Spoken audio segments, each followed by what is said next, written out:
Today I will make a table napkin, and this table napkin is a basic one because I prepare to choose a basic table napkin. So enjoy watching my short video. First, we will use a clean surface or a table so that when we prepare our table napkin, make sure that the surface is clean and away from dirt.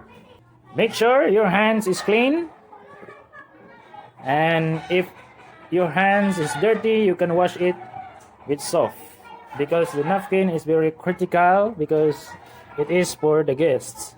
So guys, when you fold the napkin, make sure the surface of the table or any surface is clean and your hands also is clean.